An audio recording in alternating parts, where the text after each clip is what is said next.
Africa ವಿರುದ್ಧದ T20 ಸರಣಿ ಗೆಲುವಿನೊಂದಿಗೆ team India ಈ ವರ್ಷದ ಶೆಡ್ಯೂಲ್ಗೆ ಗುಡ್ ಬೈ ಹೇಳಿದೆ. ಇನ್ನೇನಿದ್ರು ಕೂಡ ನೆಕ್ಸ್ಟ್ ಇಯರ್ ಬ್ಯಾಟಲ್ಗೆ ಕಾಯಬೇಕಷ್ಟೇ.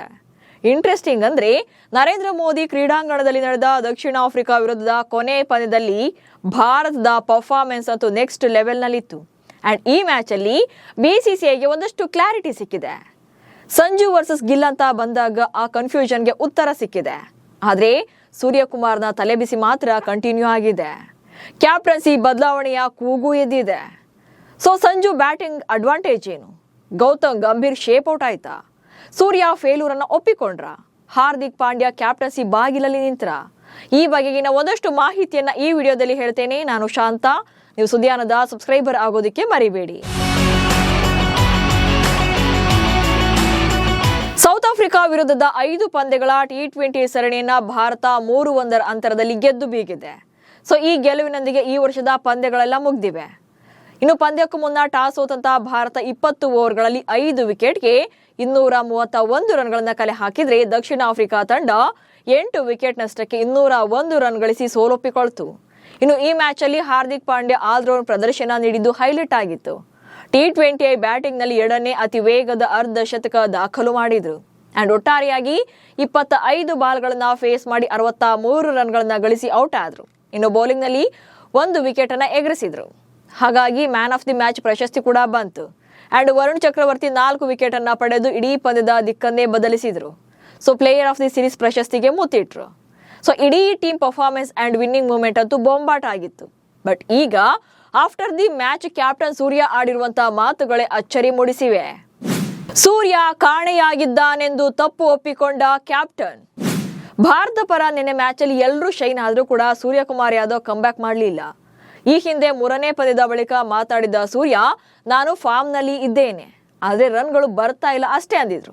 ಆದ್ರೆ ನಿನ್ನೆ ಮ್ಯಾಚ್ ಅಲ್ಲಿ 7 ಎಸೆತಗಳಲ್ಲಿ 5 ರನ್ ಗಳಿಸಿ ವಿಕೆಟ್ ಒಪ್ಪಿಸಿ ಹೋದ್ರು. ಈಗ ತಮ್ಮ ಆಟದ ಬಗ್ಗೆ ಸೂರ್ಯನಿಗೆ ಜ್ಞಾನೋದಯವಾಗಿದೆ. ಪಂದ್ಯದ ಬಳಿಕ ಮಾತನಾಡಿದಂತ ಸೂರ್ಯ ತಮ್ಮ ಫೇಲ್ಯೂರ್ನ ಒಪ್ಕೊಂಡಿದ್ದಾರೆ. ತಮ್ಮ ತಪ್ಪನ್ನು ಕೂಡ ಇಲ್ಲಿ ಒಪ್ಕೊಂಡಿದ್ದಾರೆ. ತಂಡದ ಪ್ರದರ್ಶನದ ಬಗ್ಗೆ ಮೆಚ್ಚುಗೆಯ ಮಾತುಗಳನ್ನಾಡಿದ್ರು. ಆದ್ರೆ ತನ್ನ ಕಡೆಯಿಂದ ಉತ್ತಮ ಪ್ರದರ್ಶನ ಬಂದಿಲ್ಲ ಅನ್ನೋ ಮೂಲಕ ಸತ್ಯವನ್ನು ಒಪ್ಪಿಕೊಂಡ್ರು.